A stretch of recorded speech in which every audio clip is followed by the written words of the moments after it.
Bismillahirrahmanirrahim. Assalamualaikum warahmatullahi wabarakatuh. Teman-teman sekalian, kita hari ini akan melanjutkan sharing dan konten tentang libatin Allah. Konten libatin Allah ini sebetulnya konten tentang ilmu akidah dan ma'rifatullah, ilmu tentang yakin kepada Allah dan bagaimana cara bersandar dan bergantung kepada Allah Subhanahu wa taala dengan lebih mengenal kebesaran Allah, baik sifat-sifat Allah, nama-nama Allah, kekuasaan Allah, dan seterusnya. Sehingga dengan kita belajar ma'rifatullah ini, kita jadi tahu bagaimana harusnya kita berinteraksi dengan Allah. Kaifa nata'amal ma'allah fi hayatina. Gimana cara kita melibatkan Allah dalam kehidupan kita sehari-hari. Kenapa penting sekali melibatkan Allah dalam kehidupan kita sehari-hari? Karena sesungguhnya manusia itu tidak bisa hidup hanya dengan mengandalkan dirinya. Orang kalau misalnya cuma mengandalkan dirinya, maka hidupnya akan banyak zalal. Zalal itu banyak trouble, banyak mentoknya. Karena kita ini dhaif, kita ini halu'ah, kita ini ajula, kita ini banyak keterbatasannya. Bahkan cenderungnya manusia itu rugi. Sebagaimana yang kita sering ulang-ulang ayatnya, innal insan lafi khusr. Manusia itu pada dasarnya banyak merugikan diri sendiri, kecuali kalau dia beriman kepada Allah, artinya dia bergantung kepada Allah, illal ladzina amanu, dan seterusnya. Makanya belajar melibatkan Allah itu sesuatu yang sangat darurat ya, sesuatu yang sangat penting dalam kehidupan kita. Kalau kita pengen ada keajaiban dalam hidup kita, atau pengen dikasih jalan keluar ketika kita mentok, atau kita pengen meraih hal-hal yang kita anggap mustahil. Kenapa? Karena kata mustahil itu hanya berlaku untuk kita, tidak berlaku untuk Allah, karena Allah ala kulli syai'in qadir. Banyak hal yang bagi kita itu jauh, tapi bagi Allah dekat. Bagi kita itu besar, tapi bagi Allah itu kecil. Bagi kita itu mahal, bagi Allah itu murah. Bagi kita itu tinggi, gak terjangkau, bagi Allah itu rendah dan sangat mudah gitu. Bagi kita sulit, bagi Allah itu mudah. Jadi kalau kita hidup hanya dengan mengandalkan diri kita, banyak hal yang akan kita hadapi dengan hanya berkeluh kesah. Tapi kalau kita hidup dengan melibatkan Allah, justru kita akan menjadi orang yang optimis. Lalu ketika kita dapat masalah, kita sabar. Kalau kita dapat nikmat, kita syukur. Dan itulah hakikat dari kebaikan hidup seseorang, antara sabar, syukur, karena kedua-duanya adalah khair. Kedua-duanya adalah kebaikan bagi dia. Pada episode kali ini saya akan mencoba untuk berbagi dengan teman-teman sebuah hikmah. Hikmah itu kalau dalam bahasa Arab kata para ulama artinya al-isabah fil qauli wal amal. Baik atau tepat dalam ucapan dan tepat dalam perbuatan. Jadi orang yang hakim, orang yang ahli hikmah itu ucapannya itu tepat. Jadi pas gitu, ucapannya itu mengena, ucapannya itu sesuai dengan kadarnya, tidak berlebihan, tidak juga kurang. Itulah orang yang hikmah atau hakim. Nah, di antara orang-orang yang hikmah itu nanti kita juga mengenal namanya Luqmanul Hakim. Di dalam Al-Quran ada suratnya, yaitu surat Luqman. Nah, ada banyak sekali hikmah yang disampaikan para ulama tentang bagaimana cara kita melibatkan Allah. Dan hikmah ini pasti diambil dari Al-Quran dan hadis yang kemudian dibahasakan ulang dengan bahasa para ulama. Salah satu kitab yang saya suka banget, yang isinya adalah kumpulan hikmah-hikmah, kumpulan kata-kata yang bijak dan penuh dengan kebaikan, itu adalah kitab Al-Hikam yang ditulis oleh seorang ulama besar dari Mesir yang bernama Ibnu Athaillah As-Sakandari. Nah, beliau menulis kitab hikam yang sangat terkenal. Salah satu di antara hikmah yang luar biasa tentang bagaimana cara kita melibatkan Allah itu, beliau mengatakan min alamatil i'timad 'alal amal nuqsanur raja 'inda wujudiz zalal. Salah satu di antara tanda-tanda orang terlalu bergantung kepada ikhtiar, bergantung kepada amalnya, bergantung kepada perbuatannya, bergantung kepada usaha dirinya adalah nuqsanur raja, berkurangnya harapan kepada Allah inda wujudiz zalal, ketika ada masalah dalam hidupnya. Maksudnya apa? Seringkali kita gini, kita tuh jadi kayak berani berharap yang baik-baik kepada Allah kalau apa yang kita harapan itu masih logis. Jadi kita kayak tahu gitu gimana cara mengikhtiarkan hal itu. Kita tahu bagaimana cara mendapatkan hal itu, sehingga kita masih berharap kepada Allah, ya Allah mudahkanlah saya. Misalnya kayak kita pede bisa dapat kerjaan, atau misalnya kita udah ngerasa bahwa insya Allah saya layak mendapatkan pekerjaan itu, sehingga kita mendaftar di sebuah perusahaan. Kita masih berharap pada Allah supaya Allah mudahkan urusan kita. Tapi ketika ternyata kita ditolak sana sini, kita ketuk setiap pintu-pintu di bumi, ternyata nolak kita sehingga kita nggak punya kerjaan, kita tiba-tiba jadi putus asa, jadi nggak berharap lagi, jadi nggak optimis, karena ngerasa kayaknya pintu-pintu bumi udah tertutup. Karena ngerasa kayaknya ikhtiar kita itu udah mentok, kayaknya udah nggak ada lagi perusahaan yang bisa kita hubungi gitu. Sehingga ketika pintu-pintu di bumi udah tertutup, kita jadi berkurang juga harapan kita kepada Allah. Padahal orang yang baik dalam melibatkan Allah dalam hidup itu justru di saat pintu-pintu di bumi tertutup, dia masih berharap kepada Allah. Di saat itulah Allah terlibat. Jadi jangan sampai ketika pintu bumi tertutup, manusia meninggalkan kita, jalan-jalan ikhtiar itu kayaknya udah mentok, kita jadi berprasangka buruk dan tidak lagi berani berharap yang baik-baik kepada Allah. Justru ketika keadaan kita lagi sulit, keadaan kita lagi mentok, pintu-pintu di bumi tertutup, manusia meninggalkan kita, justru saat itulah saat kita bisa melibatkan Allah seutuhnya, karena tidak tercampur dengan keyakinan kita kepada makhluk. Dan saat itulah saat yang paling ajaib, saat kita mentok. Maka harusnya ketika kita mentok, ketika kita merasa kayak nggak ada harapan di antara manusia atau di bumi, kita justru semakin besar harapannya kepada Allah Subhanahu wa Ta'ala. Dan itulah cara paling ajaib melibatkan Allah dalam urusan kita. Kayak masalah jodoh misalnya. Ada orang yang dia udah siap menikah, udah punya pekerjaan tetap, punya penghasilan yang baik, kemudian secara penampilan dia juga good looking, orangnya juga baik gitu. Terus dia suka sama seorang cewek. Datanglah dia untuk melamar cewek tersebut, dan sepertinya cewek itu juga kayaknya perhatian sama dia, sehingga dia nggak tahu GR apa enggak, dia kayak berharap kayaknya nih udah waktunya nih saya serius dan melamar dia. Sebelum dia berangkat ke rumah calon istrinya, dia berdoa kepada Allah, ya Allah mudahkan urusan saya, ya Allah semoga saya bisa menjadi suami yang baik bagi dia, semoga lamaran saya diterima, bla bla bla. Dia berdoa kepada Allah, dia berharap pada Allah karena dia percaya bahwa ada jalan untuk mendapatkan yang dia inginkan. Lalu ketika yang terjadi justru sebaliknya, dia ditolak walaupun dengan cara baik-baik, atau bahkan mungkin dengan cara yang agak sedikit kasar. Perempuan itu menolak dia, atau calon mertuanya yang menolak, ayah dari perempuan itu yang menolak, atau mungkin ada banyak masalah lain yang terjadi sehingga nggak bisalah dia melamar perempuan itu. Apakah dia masih berharap kepada Allah? Kalau dia sudah tidak lagi berharap pada Allah, berarti selama ini dia sebetulnya lebih bergantung kepada ikhtiarnya, kepada usahanya daripada kepada Allah. Makanya tidak terjadi keajaiban. Bukan begitu cara melibatkan Allah. Justru ketika lamarannya ditolak, saat itulah dia bisa mengandalkan Allah seutuhnya. Karena tidak bisa lagi mengandalkan good looking, gak bisa lagi mengandalkan mapan, gak bisa lagi mengandalkan ikhtiar-ikhtiar manusiawi. Saat itulah dia seutuhnya bisa mengandalkan Allah, dan itulah cara melibatkan Allah untuk mendapatkan keajaiban dalam hidup. Sehingga jangan berputus asa dan jangan nyerah. Kalau gak bisa mengetuk pintu hati manusia, maka ketuklah pintu rahmat Allah Subhanahu wa Ta'ala, dan Allah lah yang membolak-balikan hati. Kalaupun nggak perempuan itu, Allah akan gantikan dengan perempuan lain yang lebih baik daripada dia untuk kita. Artinya nggak boleh berhenti berharap kepada Allah. Justru berharap kepada Allah di saat kita sedang sulit, itulah cara paling ajaib mendatangkan keajaiban Allah Subhanahu wa Ta'ala. Ada nasihat dari kisah Nabi Yusuf alaihissalam di dalam surat Yusuf, ketika Nabi Yakub meminta kepada anak-anaknya mencari Nabi Yusuf dan mencari adik mereka yaitu Bunyamin.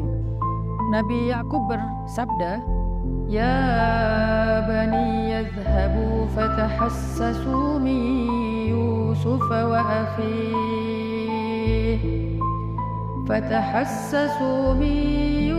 wa akhihi wa la tay'asu min rauhillah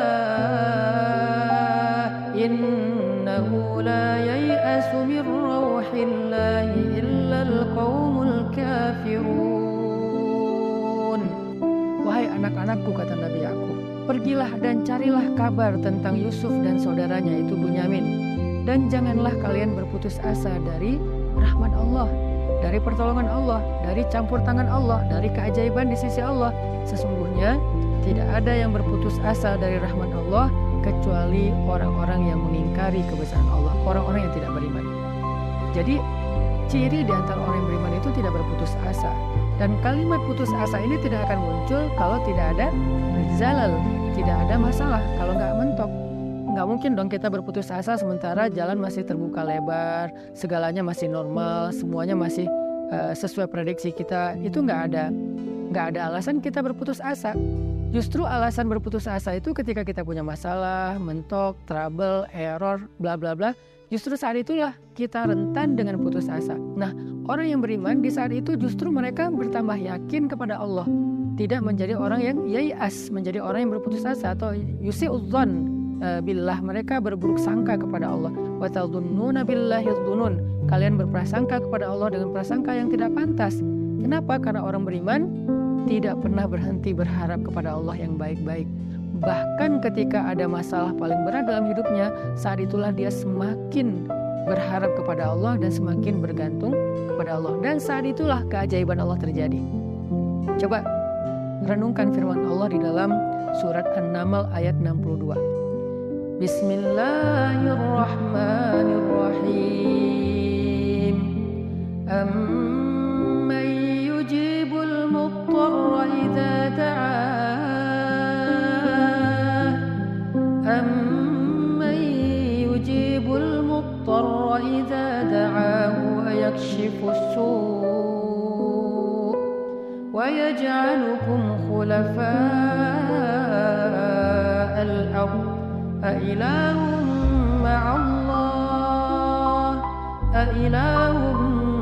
مَّعَ اللَّهِ قَلِيلًا مَّا تَذَكَّرُونَ. Siapakah yang akan memperkenankan doa orang-orang yang sedang kesulitan jika dia berdoa kepada Allah dan kemudian menghilangkan keburukan dari mereka dan menjadikan kalian sebagai pemimpin-pemimpin di muka bumi? Apakah ada ilah yang patut disembah bersama dengan Allah?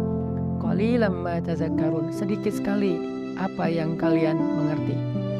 Siapakah yang akan menjawab doa orang yang ketika mudtar? Apa itu mudtar? Mudtar itu artinya orang yang sedang dalam kesulitan yang luar biasa. Mudtar itu artinya orang yang sedang dalam kesusahan yang sangat besar.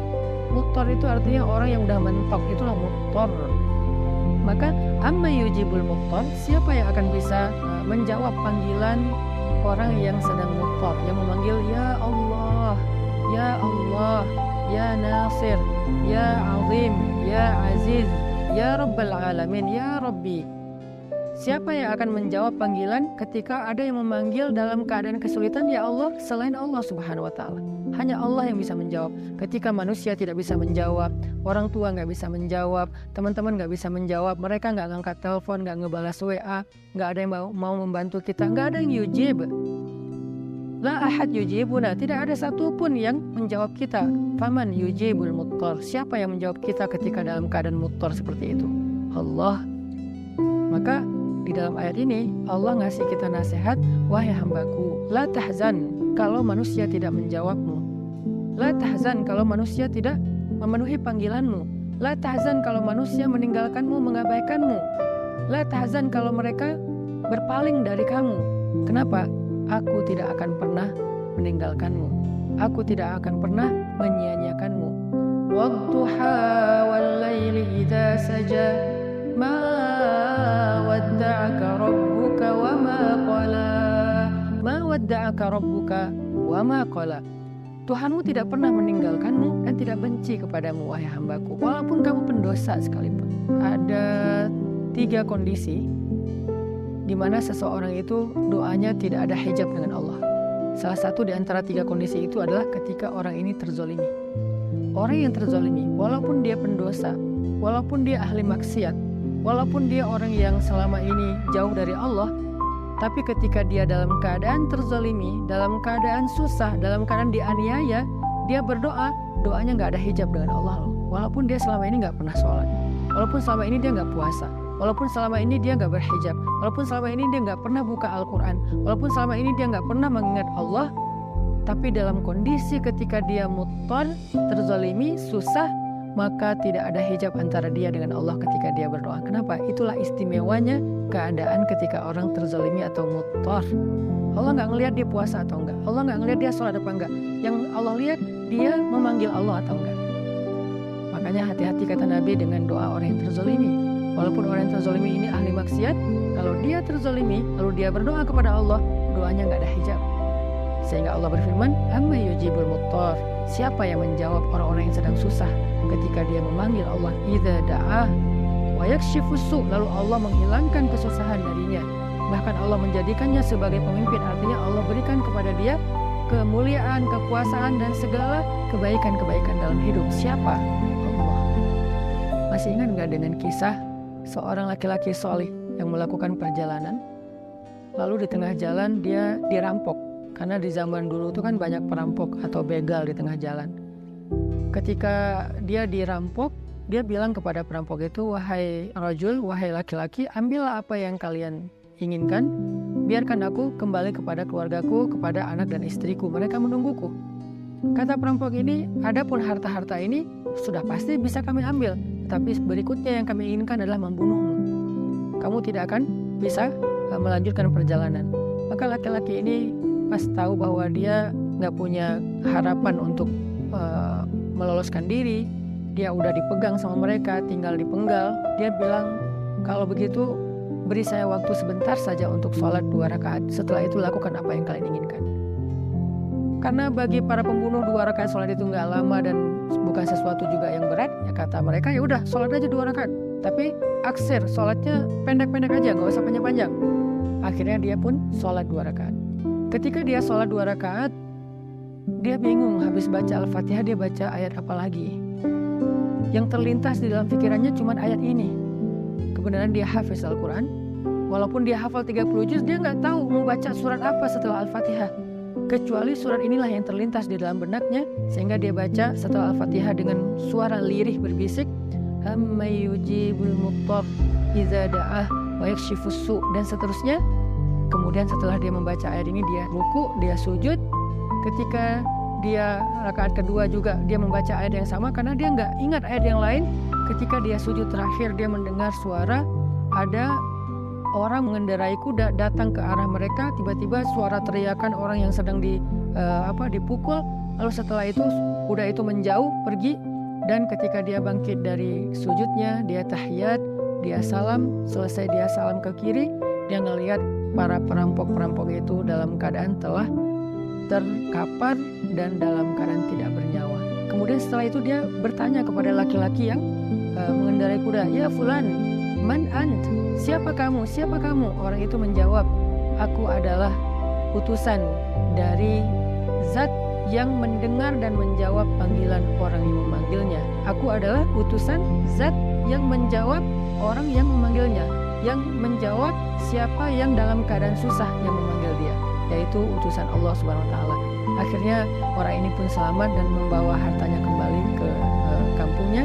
Ini salah satu contoh kisah yang sangat terkenal di antara kisah-kisah para ulama, bagaimana ketika kita mentok, ketika kita nggak punya jalan ikhtiar, ternyata justru saat itulah saat terbaik kita berharap pada Allah, saat terbaik kita berbaik sangka kepada Allah, saat terbaik kita melibatkan Allah dengan husnuzon dan roja, dan saat itulah saat terbaik untuk mendapatkan keajaiban dalam hidup kita.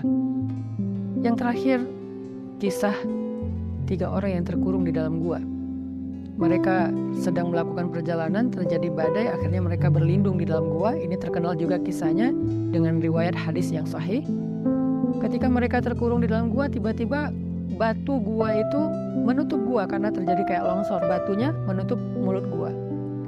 Dalam keadaan seperti itu mereka takut kehabisan udara dan mereka nggak bisa makan dan seterusnya, mereka terjebak. Tiba-tiba masing-masing berdoa dengan tawasul kepada amal-amalnya di masa lalu. Ada yang bertawasul dengan birrul walidain, ada yang bertawasul dengan sifat amanah dan adil, ada yang bertawasul dengan sifat takwa, meninggalkan dosa. Sehingga singkat cerita, setelah mereka meminta kepada Allah dan bertawasul dengan amal-amal mereka, mulut gua itu terbuka, batunya bergeser dan mereka pun selamat. Kenapa ini bisa terjadi keajaiban kayak gini? Mereka udah mendorong batu itu tapi tidak sanggup. Artinya ikhtiarnya udah mentok. Apakah mereka berputus asa? Enggak. Saat itulah mereka melibatkan Allah secara utuh dan melihat keajaiban Allah Subhanahu wa taala. Maka kembali kepada hikmah dari Imam Ibnu Athaillah As-Sakandari, min alamatil i'timad 'alal amal nuqsanur raja' inda wujudiz zalal. Di antara ciri-ciri orang yang masih bergantung kepada perbuatannya, ikhtiar dan usahanya adalah berkurangnya harapannya kepada Allah ketika terjadi masalah dalam hidupnya. Maka jangan pernah berkurang harapan kita kepada Allah. Justru ketika kita punya masalah dalam hidup dan kita ngerasa tidak ada jalan di antara jalan-jalan di bumi, kita menjadi lebih berharap kepada Allah dan yakin dengan jalan-jalan yang lebih baik yang ada di langit, insya Allah. Barakallahu fikum. Wassalamualaikum warahmatullahi wabarakatuh.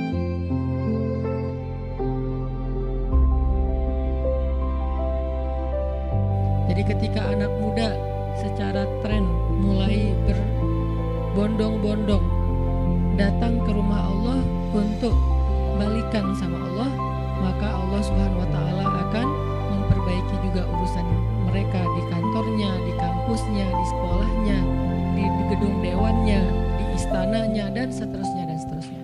Dimulai dari kita balikan dulu kepada Allah Subhanahu wa taala setelah selama ini kita mutusin Allah tanpa kita sadari. Selama ini kita cuekin Allah tanpa kita sadari. Selama ini kita anggap Allah bukan prioritas dalam hidup kita tanpa kita sadari. Sehingga dengan tren anak muda mulai datang lagi ke rumah Allah, sujud sejajar antara kepalanya dengan kakinya dan beristighfar ngajak Allah untuk balikan dalam kebaikan-kebaikan, maka Allah itu Maha Pengampun lagi Maha Penyayang. Teman-teman semuanya, malam ini kita sharing tentang diam. Benar gak sih? Benar ya? Tentang diam. Dan saya gak mau ngebahas dari sisi fikih hukum diam. Terus nanti ada juga yang bertanya tentang hukum puasa diam, puasa gak ngomong, dan seterusnya. Karena memang dakwah saya agak sedikit menghindari perdebatan fikih. Kita akan coba renungkan beberapa kisah tentang diam yang ada di dalam Al-Quran. Setidaknya ada 4 apa 5 gitu kisah tentang amazingnya diam itu di dalam Al-Quran. Yang menurut saya nih, setelah saya coba tadabbur beberapa ayat tentang kisah diam ini dalam Al-Quran, ternyata sama, poinnya tuh sama di antara semua kisah, bahwa diam kalau kita lakukan itu tepat dan kita punya alasan yang jelas, maka diam itu akan menjadi jalan lahirnya keajaiban dalam hidup kita. Jadi jalan munculnya keajaiban dalam hidup kita. Banyak orang yang berbicara untuk membela diri, padahal kalau dia diam, Allah yang bela dia.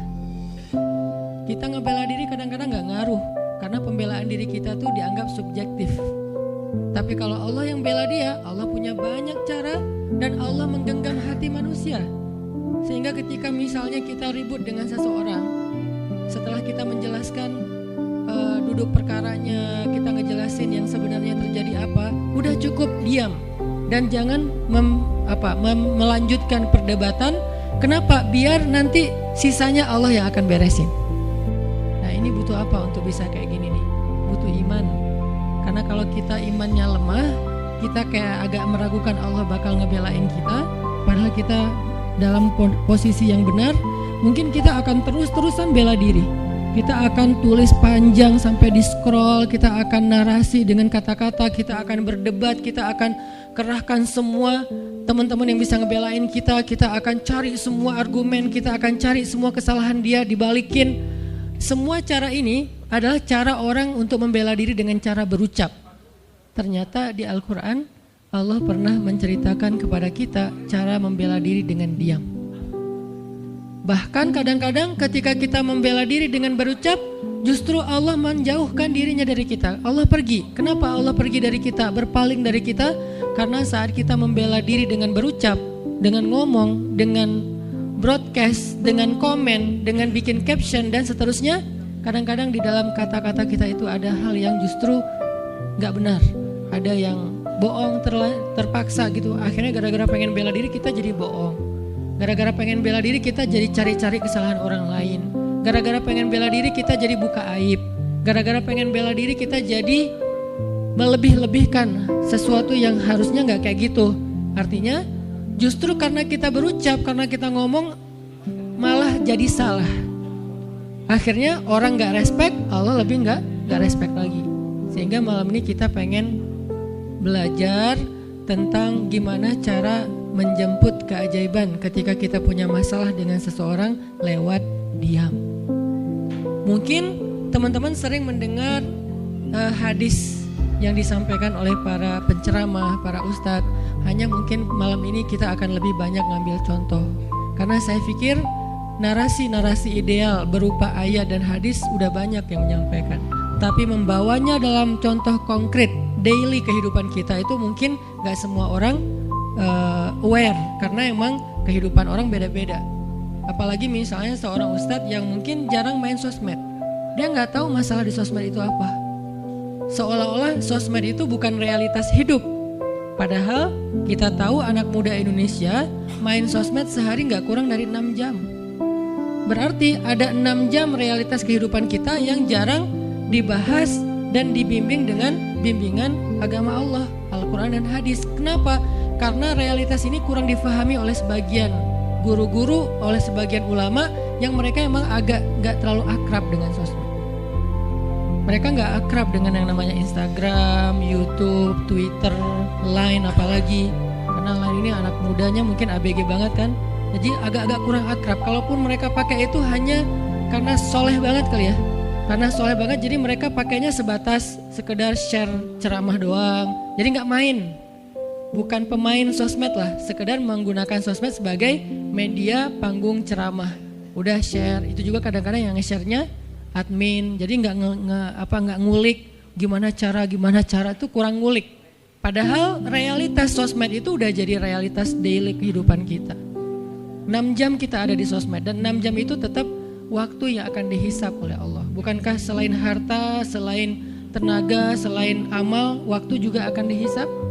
Maka waktu kita 6 jam itu apakah tidak ada hubungannya dengan agama? Ada banget.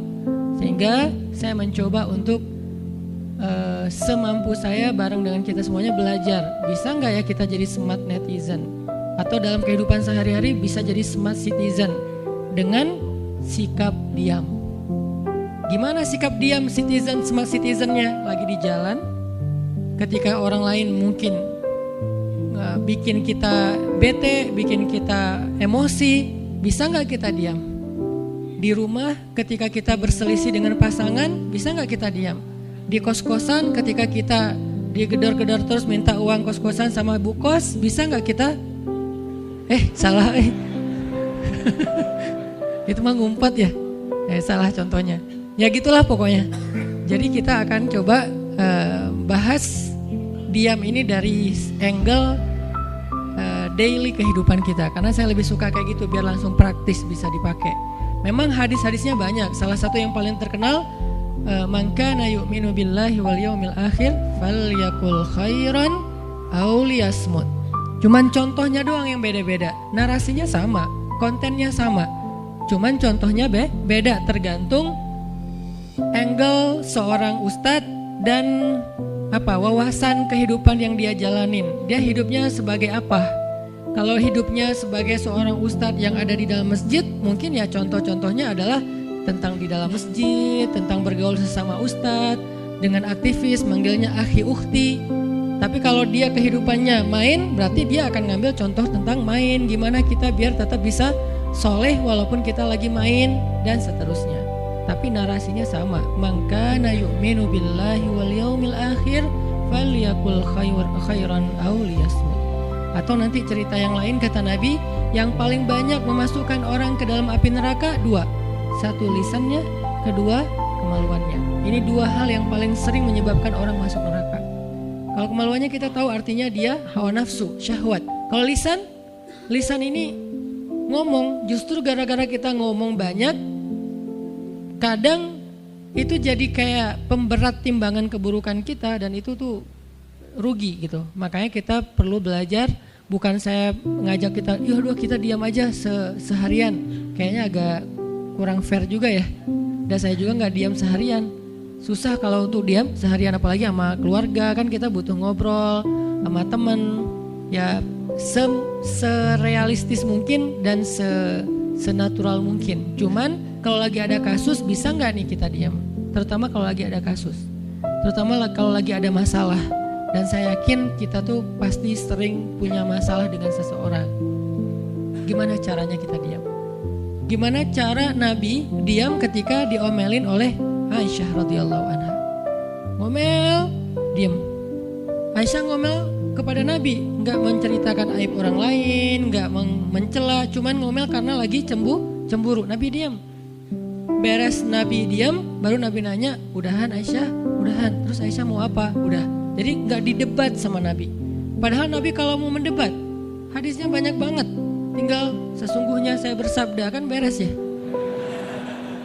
Udah selesai. Tapi kok Nabi nggak pakai hadis? Kok malah kita yang pakai hadis Nabi untuk mendebat? Sementara Nabi pemilik hadis nggak pakai hadis buat berdebat. Kalaupun beliau berdebat, perdebatan yang positif, perdebatan yang konstruktif, yang membangun, yang memberikan hasil yang insya Allah tetap menjaga akhlak. Itu yang disebut dengan wajadilhum billati hiya ahsan. Tapi kalau dengan keluarga, Nabi itu nggak suka debat.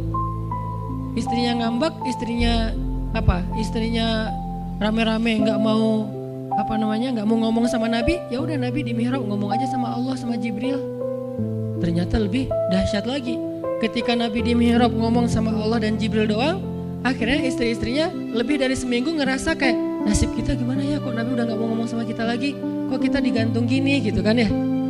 Akhirnya turunlah ayat Al-Quran yang menegur istri-istri Nabi gara-gara perilaku mereka kepada Nabi. Ini menunjukkan bahwa ayat-ayat tentang diam itu menjadi solusi itu luar biasa loh.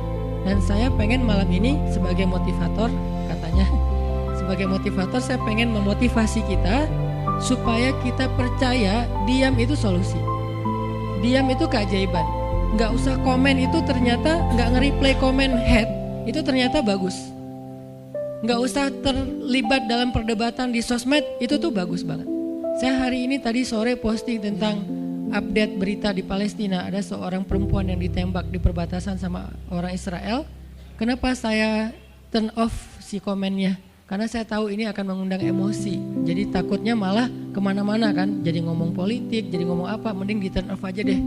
Tapi kalau yang lagi saya dibully, saya biasanya gak nge-turn off. Yang di turn off tuh hal-hal yang sifatnya memunculkan polemik yang semakin melebar. Jadi kurang produktif. Akhirnya kita offin dulu komennya. Tapi saya tetap pengen share itu biar orang update berita dari sana tuh lagi apa. Dan mudah-mudahan saya berharap itu di-repost orang banyak, akhirnya jadi minimal membangun awareness masyarakat dunia bahwa Palestina itu layak untuk merdeka. Dari dulu udah layak untuk merdeka sejak mereka dijajah oleh Israel. Itu aja doang sih kampanyenya. Tapi saya nggak mau kampanyenya melebar kemana-mana sehingga di-offin dulu aja komennya. Kenapa? Off komen itu kadang-kadang bagian dari diam baik. Ngapain juga kita ladenin komen yang macam-macam, walaupun mungkin komennya itu ada yang kita berpihak sama dia, sepaham dengan dia, ada yang beda. Tapi tetap aja saya lihat kadang-kadang komen itu berlebihan. Sampai muncul kalimat-kalimat mencela, sampai marah-marah, sampai caps lock tanda seru kan ya. Ini kan nggak nyaman lagi kan kalau udah kayak gini, mending diam. Nah di sini kita pengen belajar, diam itu ternyata ajaib. Diam itu ternyata benar-benar kata orang emas. Diam itu ternyata solusi. Diam itu ternyata pembelaan diri yang paling efektif. Kalau selama ini kita masih percaya membela diri yang paling efektif ngomong. Membela diri yang paling efektif itu bikin postingan. Membela diri yang paling efektif itu bikin caption yang bagus. Membela diri yang paling efektif itu komen. Membela diri yang paling efektif itu minta pembelaan dari manusia. Ternyata mungkin itu benar, tapi ada yang lebih efektif lagi. Membela diri dengan diam. Dan gimana cara membela diri dengan diam sampai mendatangkan keajaiban, itu yang akan kita coba renungkan malam ini. Oke, yang pertama kita akan baca kisah diam di surat Maryam, surat favorit saya. Coba teman-teman buka surat Maryam, surat 19 di dalam surat ini ada dua adegan diam. Pertama, adegan diamnya Nabi Zakaria. Yang kedua, adegan diamnya Maryam.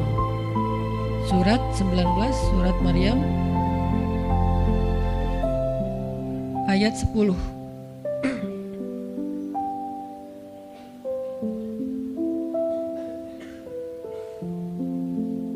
Sekaligus kita pengen belajar, kalau kita lagi diam pas kita dicerca, ketika kita disakiti, ketika ada masalah dengan seseorang, kalau kita diam kita ngapain gitu kan, gitu ya, nggak diam doang kan, kita ngapain. Nah di sini kita belajar surat 19 surat Maryam ayat 10 dan 11. Kita tilawah bareng-bareng ya.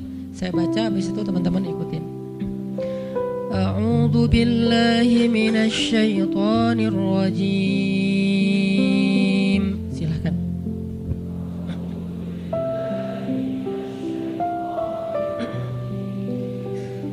Bismillahirrahmanirrahim.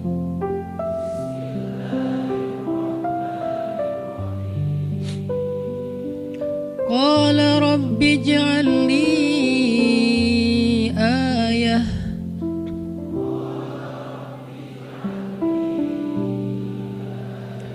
Qala ayatuka alla tukalliman nasa thalatha layalin sawiyya.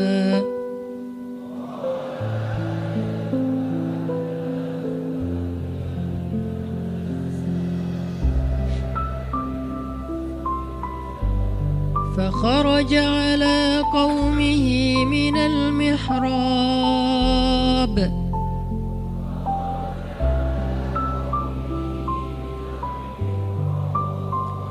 فأوحى إليهم أن سبحوا بكرة وعشيا.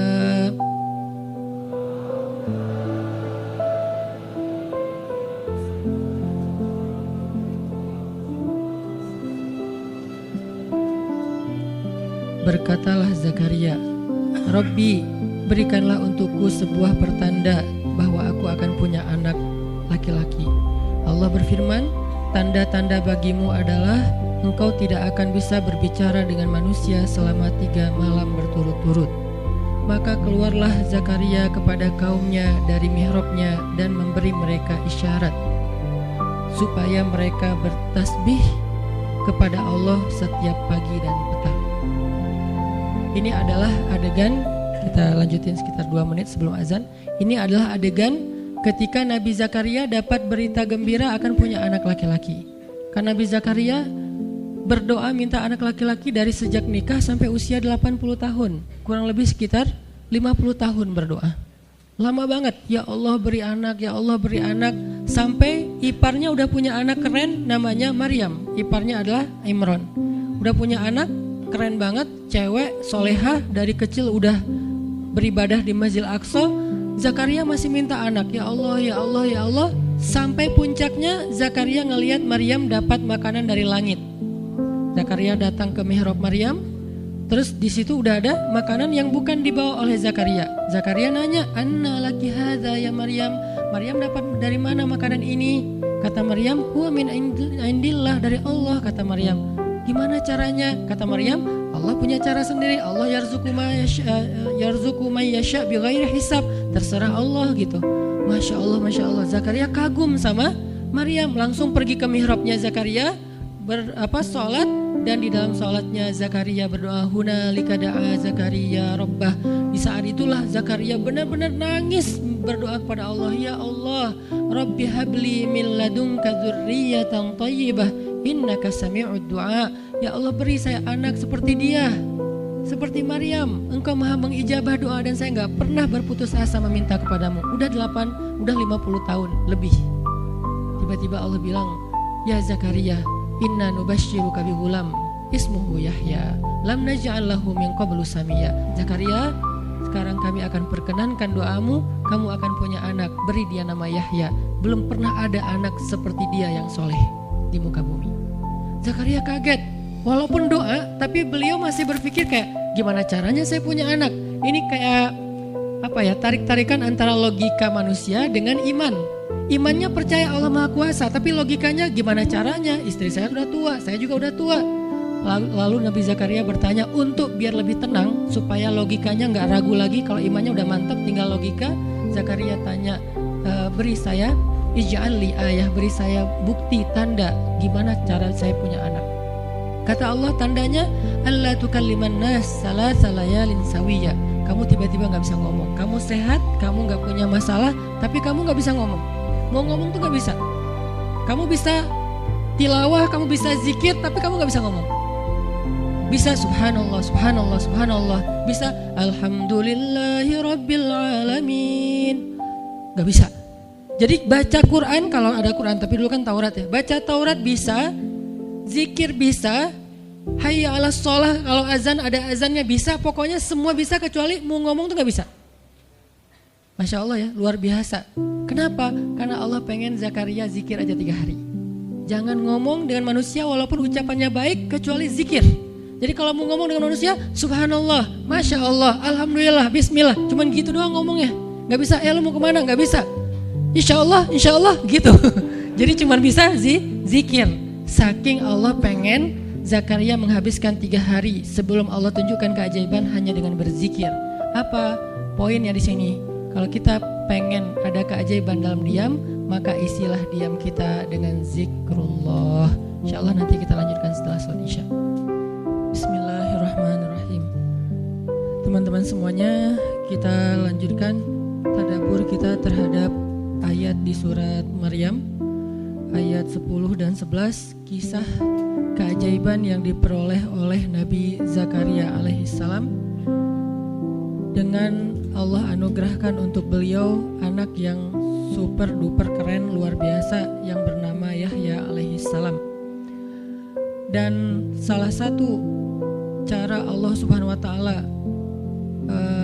mendidik Nabi Zakaria untuk menjemput keajaiban itu adalah Allah menyuruh Zakaria untuk diam dan mengisi diamnya dengan zikratullah bukratan wa asiyya, mengingat Allah pada waktu pagi dan pada waktu petang. Artinya diisi dengan zikir. Dan waktu itu Nabi Zakaria menurut ulama tafsir, beliau tidak cacat lisannya, benar-benar bisa ngomong. Hanya tidak bisa bicara dengan manusia, tapi bisa berzikir. Jadi beliau bisa zikir, bisa mengucapkan kalimat-kalimat Alkitab yaitu Taurat. Beliau bisa membaca ayat-ayat Allah, beliau bisa mengucapkan kalimat bismillah dan seterusnya, tapi gak bisa ngomong dengan manusia. Dan itu terjadi selama 3 malam. Dan akhirnya setelah 3 malam, Nabi Zakaria tiba-tiba dapat berita gembira kalau istri beliau hamil. Ini pelajaran penting banget buat kita. Kalau ini pernah berlaku terjadi kepada Nabi Zakaria, keajaiban dengan cara kayak gini, maka ini juga akan terjadi kepada kita. Itulah alasan kenapa kisah tersebut direkam dalam Al-Quran, supaya dia menjadi pelajaran hudan lil muttaqin. Itu kenapa Allah katakan Al-Quran hudan lil muttaqin, petunjuk bagi orang yang bertakwa, orang yang pengen memperbaiki diri, orang yang pengen dapat solusi. Muttaqin, orang yang pengen wa may yattaqillaha yaj'al lahu makhraja, dapat jalan keluar. Wa yarzuqhu min haitsu la yahtasib, dikasih rezeki yang enggak terduga-duga. Wa may yattaqillaha yaj'al lahu min amrihi yusra, diberikan kemudahan. Wa may yattaqillaha yaj'al lahu yukaffir anhu sayyi'atihi, dihapuskan semua dosa. Wa yu'dhim lahu ajra, dikasih reward yang berlipat-lipat. Maka siapa yang pengen dapetin keajaiban-keajaiban orang bertakwa itu, maka jadikanlah Al-Quran sebagai petunjuknya, hudan lil muttaqin. Nah, gimana cara kita jadiin Al-Quran sebagai petunjuk? Jawabannya juga ada di ayat yang sama, la raiba fih, jangan ragukan ayat-ayat Al-Quran, termasuk kisah-kisah yang ada di dalamnya. Sehingga kalau kita benar-benar percaya kisah Nabi Zakaria mendapatkan keajaiban dengan cara diam dan zikir, maka kita coba terapin itu dalam masalah hidup kita, insya Allah kita juga akan mendapatkan keajaiban dan kejutan seperti yang didapatin oleh Nabi Zakaria. Itu pesan poin yang ada di dalam ayat 10 dan 11 surat Maryam. Sehingga buat sebagian orang yang mungkin ngerasa selama ini sering disakiti, sering dicuekin, sering didebat, sering diapain, jangan terlalu diladenin. Kadang-kadang ada teman saya nanya ke saya, Ustadz, ini ada yang ngomongin Ustadz gini di sosmed, perlu kita balas nggak nih? Saya bilang udah diamin aja. Itu tuh santai, tapi sebetulnya itu ada kayak alasan kenapa saya memilih sikap itu. Bukan karena kayak males ribut. Sebetulnya kadang-kadang kan ribut itu kayak nyenengin ya, kayak olahraga emosi gitu kan. Rame-rame di sosmed itu kayak asik kan, kayak kita nge-game gitu kan. Jadi nge-replay komen-komen orang kayak lucu-lucuan gitu. Saya pernah lihat racial fan-nya bagus juga sih. Ini bukan dalam hal negatif tapi positif, makanya saya sebutnya nama. Rachel itu kan main kemarin ke Australia sama New Zealand. Terus ada dia lagi foto-foto gitu di sana bareng dengan suaminya. Tiba-tiba ada yang komen, Sel, lo nggak cocok di tempat itu. Tempatnya bagus tapi gara-gara lo jadi kurang bagus gitu. Terus dia jawab, ya gue nggak cocok tapi dompet gue cocok, kata dia. Kadang-kadang perlu digituin juga sih ya, biar paham. Karena kata Ustaz Abdul Somad, sombong kepada orang yang sombong adalah sedekah. Tapi itu mah pilihan. Rachel memilih sikap santuy tapi dengan dia guyonin. Kalau saya memilih sikap diam aja deh, karena saya takut kalau saya ngomong malah jadi panjang debatnya, dan saya merasa nggak mampu untuk selalu membela diri dengan argumen. Karena membela diri dengan argumen kadang-kadang ya, kalau bahasa Ustaz Umar Mita, orang yang mencintaimu tidak butuh alasan, orang yang membencimu tidak akan menerima alasan. Jadi kayak ya udahlah, diamin aja. Ternyata dengan kita diam muncul aja keajaiban, banyak keajaiban. Jadi benar-benar saya percaya banget diam itu tuh keajaiban. Dan itu berlaku dalam dakwah, berlaku dalam masalah keluarga.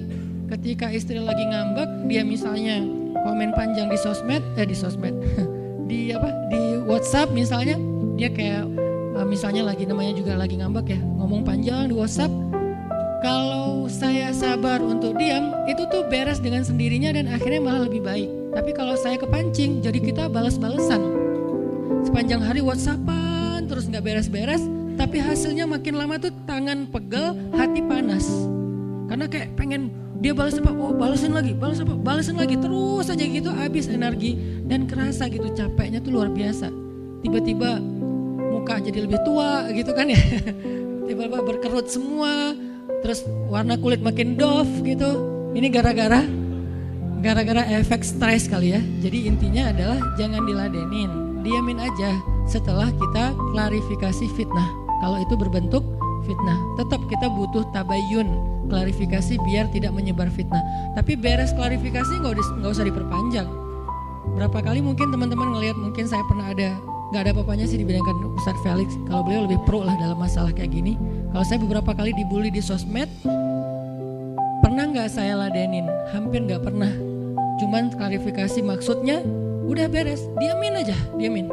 Sepahit apapun, sepanas apapun kalimatnya, yang kadang-kadang Ustadz nggak baca, penasaran soalnya.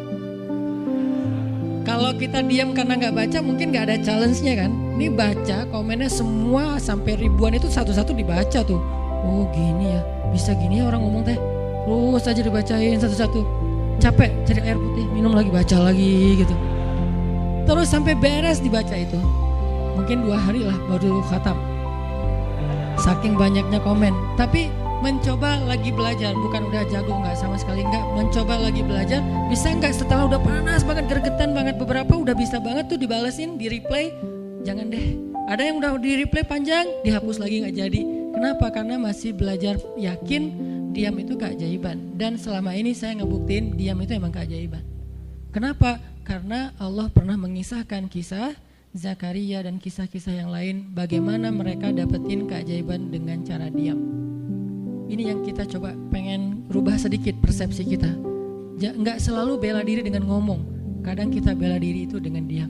Nggak selalu kita dapetin keajaiban itu dengan hanya mengandalkan manusia, tapi justru kita dapetin keajaiban saat kita mengandalkan Allah Subhanahu wa taala. Itu tuh dahsyat. Yang kedua, sekarang setelah Nabi Zakaria dapat keajaiban anak yang soleh banget, sampai Allah kisahkan di ayat 13 gimana solehnya dia, 14, 15 dan seterusnya. Sekarang kita baca kisah kedua, yaitu kisah Sayyidah Maryam, yaitu ada di ayat 26. Cuplikannya ada di ayat 26. Kalau kisah Maryam mah dimulai dari ayat 16 ya. Tapi yang masalah diam itu ada di ayat 26, 27, 28 dan 29. Bismillahirrahmanirrahim. Silakan.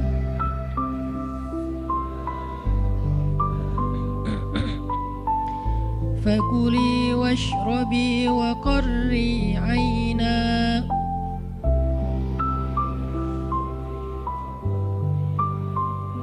fa imma tarayinna minal bashari ahadan فقولي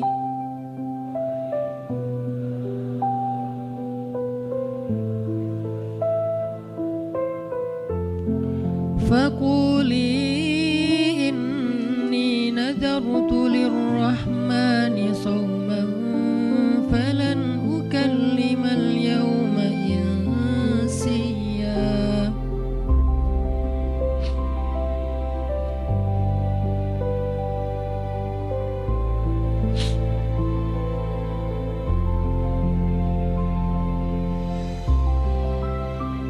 فأتت به قومها تحمله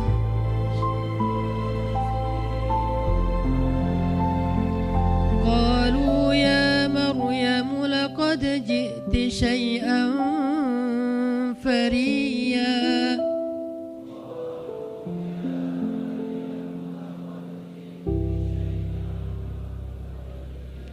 يا أخت هارون ما كان أبوك امرأ سوء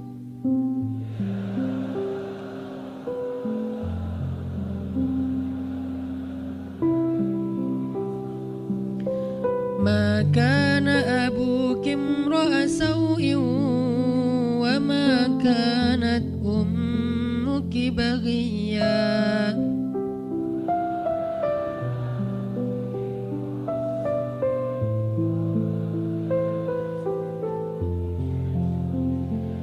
فأشارت إليه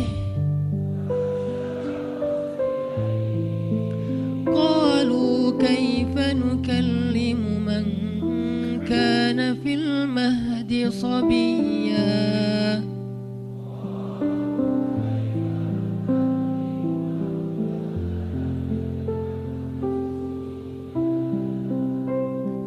Dan maka makan dan minumlah dan bersenang hatilah engkau wahai Maryam, dan jika engkau bertemu dengan seseorang, katakanlah sesungguhnya saya telah berazam untuk berpuasa pada hari ini dan saya tidak akan berbicara dengan manusia pada hari ini. Lalu Maryam pun datang kepada kaumnya sambil menggendong bayinya. Kaumnya berkata, wahai Maryam, engkau datang kepada kami dengan membawa kalau bahasa kita tuh pembawa apa istilahnya, sial apa ya, dengan membawa keburukan, jadi kayak dianggap pembawa kesialan. Wahai saudari Harun, sesungguhnya ayahmu bukanlah seorang yang nista ataupun pendosa, dan begitu juga dengan ibumu bukanlah perempuan yang hina. Lalu Maryam memberi isyarat, fa'asyarat ilaih, memberi isyarat dengan menunjuk ke arah bayinya. Lalu mereka berkata, bagaimana kami akan berbicara dengan seorang bayi yang masih digendong oleh ibunya, maksudnya masih terlalu kecil. Ini adalah cuplikan adegan Maryam ketika baru pulang kampung. Jadi ceritanya di ayat sebelumnya, ketika kandungan Maryam semakin besar dan nggak bisa disembunyikan dari penglihatan manusia, Maryam pun pergi menjauh ke sebuah tempat yang tidak ada siapa-siapa.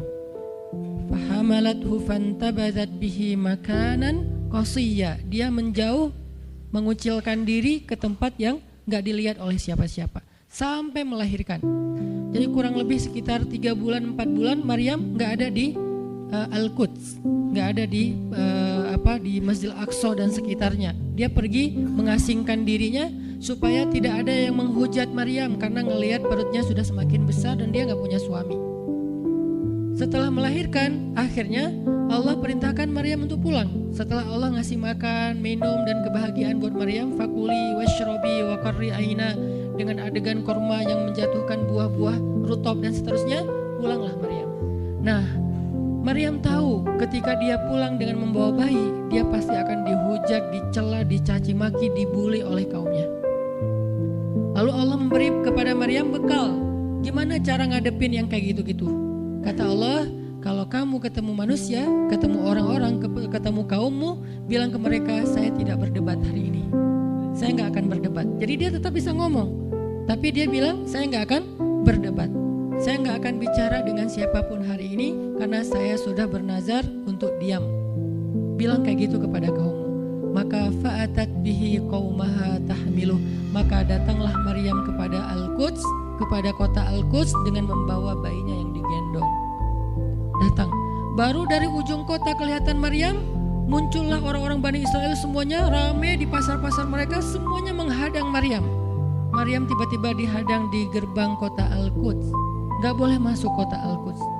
Tadinya ada yang satu orang lihat, Maryam, langsung dia datang ke kota, dia umumkan ke semua orang, wahai Bani Israel, perempuan yang hina yang kita cari-cari sekarang sudah datang membawa bayi haramnya, membawa bayi selingkuhnya, membawa bayi hasil zinanya. Akhirnya orang-orang yang ada di Masjid Aqsa, yang ada di rumah-rumah, yang ada di pasar, semuanya berkumpul di depan gerbang kota, menghalang Maryam masuk. Kebayang gak perasaan Maryam? Padahal dia itu lahir di situ, dia beribadah di situ, ayahnya orang situ, ulama pula, pamannya Nabi pula di situ, tapi dia sekarang dihadang oleh semua penduduk Al-Aqsa, penduduk Al-Quds, Bani Israel. Ketika Maryam mendekat, mereka mengatakan, ya Maryam, laqad ji'ti syai'an fariya. Ini bahasa Al-Quran. Kalau aslinya lebih tercela daripada ini, karena ini bahasa Al-Quran yang tinggi, Allah menggunakan bahasa simbolik saja. Yang terjadi, mereka mencela Maryam. Mereka bilang, Maryam kamu pembawa sial, Maryam kamu perempuan hina, Maryam kamu tukang zina, Maryam kamu selingkuh, Maryam kamu ternyata pelakor, segala macam. Kebayang gak seorang perempuan yang mulia dituduh dengan kata-kata kayak gini? Sedih, pengen jawab, pengen bilang, saya ini gak pernah berbuat dosa, ini nih Allah yang ngasih kepada saya gak punya suami, dan saya diberikan anak yang suci dan segala macam. Enggak. Tanya kepada Zakaria kalau nggak percaya, saya punya buktinya segala macam. Nggak usah, diam aja. Maryam bisa ngomong kalau mau. Maryam by the way adalah perempuan secerdas Sayyidah Aisyah. Dia itu kayak Aisyah cerdasnya, kayak Khadijah bijaksananya, kayak Fatimah lembutnya, kayak Asiyah sabarnya. Maryam itu istimewa. Sampai sebagian ulama mengatakan Maryam satu-satunya nabi dari perempuan, satu-satunya nabi dari golongan perempuan. Sebagian kecil ulama ada yang menyebutkan demikian, sehingga mereka menyebut Maryam alaihassalam. Saking Maryam ini keren banget, istimewa banget. Tapi jumhur ulama sejarah mengatakan Maryam bukan nabi, tapi dia perempuan solehah, orang soleh, bahkan satu dari 4 perempuan sempurna di muka bumi, dan tidak ada yang kelima. Cuman ada 4. Kamula minar rijali katsir, kata Nabi. Laki-laki yang sempurna itu banyak, yaitu para rasul dan para nabi. Walam yakmul minan nisa illa arba'ah. Tidak ada perempuan yang sempurna kecuali 4. Asiyah istri Fir'aun, kemudian Maryam anaknya Imran, kemudian Khadijah istri Rasulullah, dan Fatimah bintu Rasulullah. Artinya Maryam ini istimewa banget. Dia kalau mau argumen, dalilnya lebih banyak daripada para rabi-rabi Yahudi yang ada di situ. Karena ketika Maryam dulu berkhidmat di Masjid Aqsa, Maryam itu nggak belajar seperti yang lain-lain, karena kan dulu orang Bani Israel itu paling anti sama cewek ya. Buat mereka perempuan itu kasta kedua, seolah-olah perempuan itu nggak punya hak yang sama dengan laki-laki. Laki-laki punya hak belajar di Masjid Aqsa, perempuan nggak boleh. Ini kesenjangan gender di masa Bani Israel dulu. Jadi kalau ada yang mau nuduh Islam sebagai tidak memperhatikan masalah gender, dia harusnya baca sejarah. Justru Islam, Al-Quran, Taurat, Injil mengangkat perempuan untuk setara dengan laki-laki. Awalnya perempuan itu hina di masyarakat Bani Israel, dianggap pembawa sial. Sampai masyarakat jahiliyah sebelum Islam datang, apa yang terjadi dengan bayi perempuan? Dibenamkan dalam pasir hidup-hidup, dibunuh, dilempar dari bukit supaya mati langsung seketika. Kenapa? Termasuk Umar pernah membunuh bayi perempuan. Umar radhiyallahu an. Kenapa dia sedih banget? Karena dia ingat masa lalu ketika dia pernah membunuh bayi perempuan. Kenapa mereka membunuh bayi perempuan? Karena dianggap perempuan ini membawa sial. Tapi datang Islam mengubah tradisi itu. Mengubah persepsi publik. Yang tadinya perempuan dianggap hina, dalam Islam dikatakan surga ada di bawah telapak kaki ibu. Muncul harga diri perempuan naik. Apalagi sebaik-baik kalian yang paling baik untuk istrinya dan aku yang paling baik untuk istriku di antara kalian. Muncul lagi hadis, kalau seandainya laki-laki mau bersabar terhadap istrinya, maka harusnya dia bersabar 70 kali sehari kalau dia disakiti oleh istrinya. Yang ke-71 baru dia boleh marah. 70 belum boleh marah. Jadi perempuan, ibu-ibu, istri kalau mau bikin suaminya sebel sampai 69 atau 70 boleh lah. Tapi yang ke-71, nah ini udah layak dimarahin. Tapi kan gak pernah ada sampai 70 kan. Paling juga 10%-nya lah, 7 kali sehari. Dan itu istiqomah setiap hari. Hari ini kok kamu gini lagi sih, kemarin udah beda hari. Jadi beda hitungannya, 0 lagi mulai dari awal. Tapi nanti ada hadis penyeimbang. Nabi itu kan bijaksana banget. Yang diajarin bukan cewek doang, cowok juga diajarin. Ketika hadisnya supaya memuliakan perempuan ada, nanti ada lagi hadis laki-laki. Seandainya seorang perempuan menjilat luka dan darah dan nanah di tubuh suaminya, itu belum bisa membayar satu saja kebaikan suami kepada dia. Jadi menjilat lukanya aja belum bisa bayar kebaikan, terus ngapain marah-marah coba. Sehingga dua-duanya ada nasihat untuk suami. Kalau istrinya lagi ngambek, namanya juga lagi sedih, ya udah kamu sabar aja 70 kali.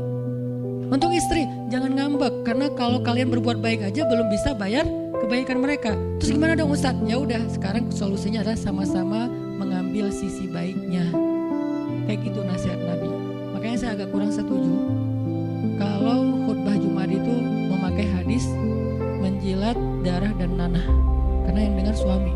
Wah bener nih khutbah Jumat, saya senang banget khutbah Jumat hari ini. Pulang-pulang, mah tadi khutbah Jumat keren banget nih mah, saya kebenaran aku catat nih mah. Gak bisa. Kalau khutbah Jumat pakailah hadis sabar 70 kali. Menasihati suami. Kalau majelis taklimnya ibu-ibu, masalah tadi seandainya saya boleh menyuruh manusia sujud kepada manusia, saya suruh sujud istri kepada suami. Masing-masing ada hadisnya, jangan disilang. Ini gak bijak dalam ceramah, karena harusnya memberi nasihat yang bisa memperbaiki, bukan menambah tuntutan baru. Wah bener nih kalau suami saya dengar, harusnya suami saya datang, Ustadz boleh nggak acara selamatan di rumah saya nanti temanya ini gitu. Kalau perlu ngundang Ustadz yang dia kenal, request dulu untuk ngemojokin pasangan, ini nggak bijak. Balik lagi ke cerita tadi, Maryam tuh pinter banget, cerdas banget. Dari kecil dia udah hafal Taurat. Ibarat anak sekarang hafal Quran. Dan lebih sulit ngafal Taurat daripada Quran. Kenapa? Karena bahasa Al-Quran itu sastra banget. Jadi ngafalnya itu kayak ngafal syair. Itu aja udah susah kan? Kebayang gak ngafal Taurat? Lebih sulit lagi tuh. Dan Maryam dari usia di bawah 5 tahun udah khatam Taurat. Udah tahu tafsir Taurat usia 7 tahun. Bahkan saking keren dan pinternya Maryam, kadang-kadang ketika Maryam ngobrolin tentang Taurat sama Zakaria, itu Zakaria sampai geleng-geleng kepala. Maryam, gitu maksudnya? Sampai nanya ke Maryam. Gitu maksudnya. Maryam ngomongnya ke Zakaria udah kayak ngajar gitu. Saking pinternya Maryam. Jadi hadis-hadis Zakaria Maryam hafal. Kan para anbiya tuh punya hadis kan. Hadis Zakaria dihafal oleh Maryam. Tauratnya Musa dihafal oleh Maryam. Kebijaksanaan para nabi dihafal oleh Maryam. Dia dari usia 10 tahun itu udah jadi ulama besar Maryam. Artinya kalau misalnya orang mau berargumen dengan Maryam, dia punya banyak bahan. Dia punya banyak narasi. Dia lagian Maryam itu pintar ngomong. Tapi Maryam diam. Jadi kalau kita ngerasa pintar ngomong, pintar komen, pintar apa, tetap aja kita punya alasan harusnya kita diam. Karena Maryam yang lebih daripada kita ternyata juga diam. Akhirnya Maryam diam. Dikatakan ya ukhta Harun. Diingatkan lagi dengan kemuliaan keluarga Imran. Ya ukhta Harun ma'akana abuki imra'asau wa ma'kanat ummuki baghiya. Ayah kamu itu Imran loh Maryam, kamu gak malu punya bayi di luar pernikahan sementara keluarga kalian itu keluarga baik-baik. Apa kamu tega menyakiti ayahmu, mencoreng nama besar dan nama baik keluarga besarmu, dan seterusnya. Maryam makin luar biasa, panas banget, sedih banget. Dan Maryam itu yang lebih berat lagi teman-teman. Mungkin kalau kita digituin agak kebal ya, terutama cowok lah. Cowok kalau digituin agak kebal karena emang kurang berperasaan sih kalau cowok ya. Coba lihat dari angle cewek. Cewek itu lebih peka loh dari kita. Kita mah mungkin lebih mudah lah diam. Diomelin, diam aja. Karena kita kan orangnya agak santuy gitu kan. Kalau cewek tuh gak bisa gitu. Makanya lihat angle ini dari angle cewek. Kalau tadi Zakaria, sekarang Maryam. Dan Maryam lebih peka daripada semua cewek yang ada di muka bumi. Lebih perasa lagi daripada perempuan yang ada di muka bumi. Sangat-sangat pemalu. Saking pemalunya, ketemu cowok keren, ta'awuz coba. Cewek itu perasaannya lebih dalam daripada kita. Jadi kalau misalnya cewek-cewek, Maryam tuh gak punya, ketemu cowok keren aja dia ta'awuz. Siapa cowok keren yang ditemui Maryam? Jibril, Gabriel loh yang ditemuin. Dan waktu itu Jibril menjelma.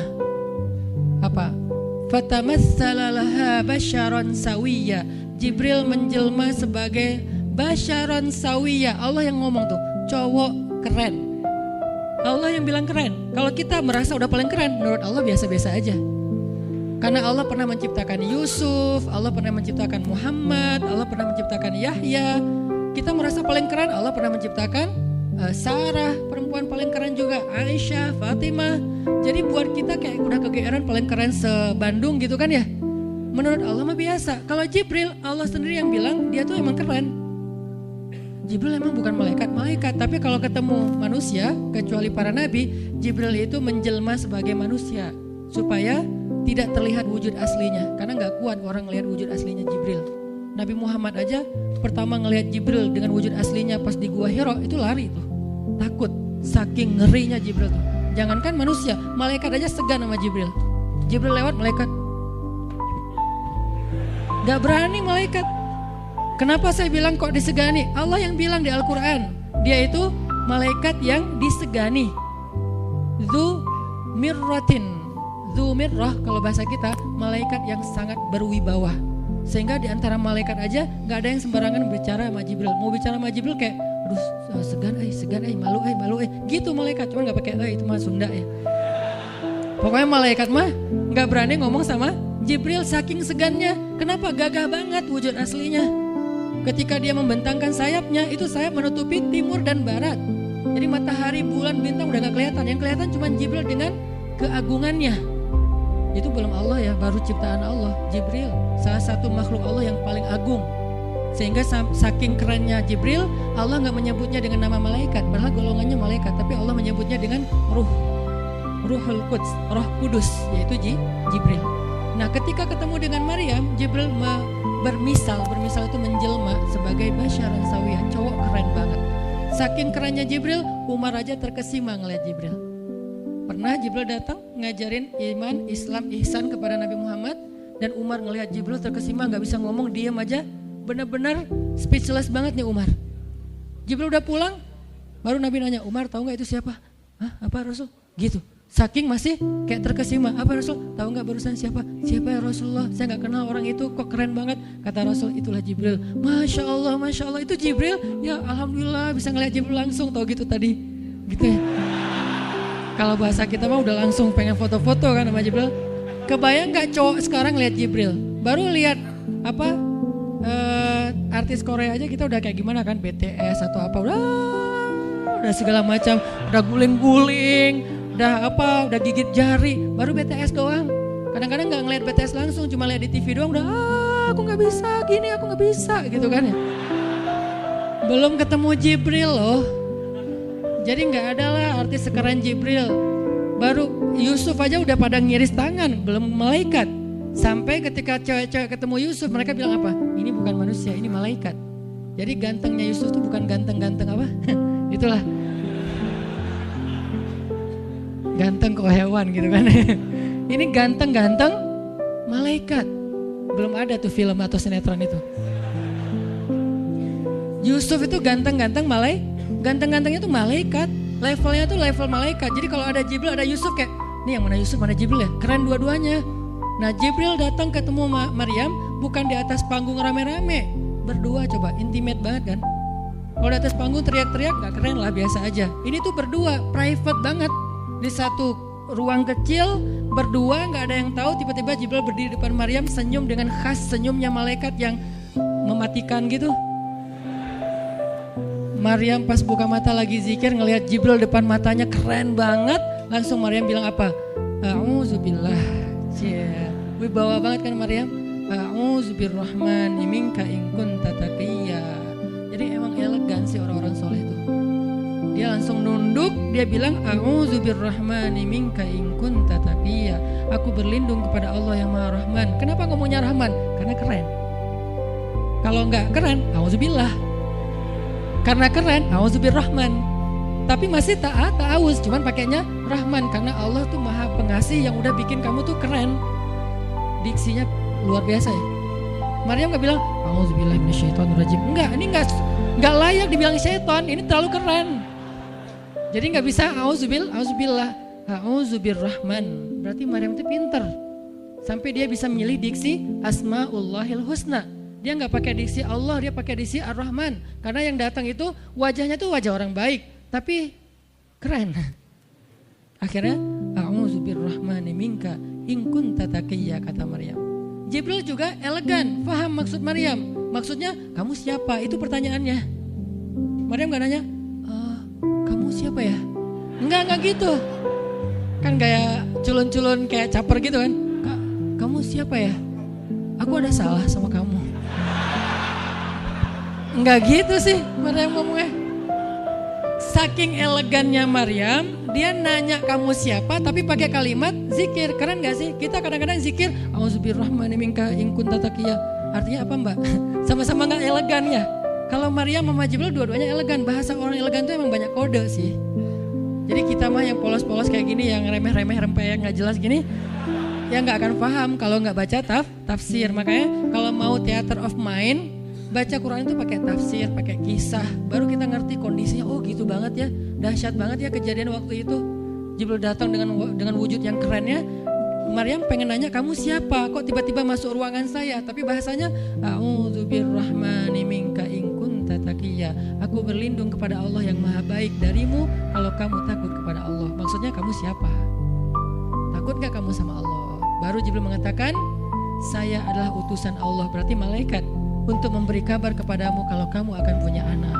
Baru Maryam melihat, gimana saya punya anak? Ya udah ada obrolan nih. Dan mereka udah biasa aja, oh Jibril, saya kira siapa? Udahlah, gak mungkin.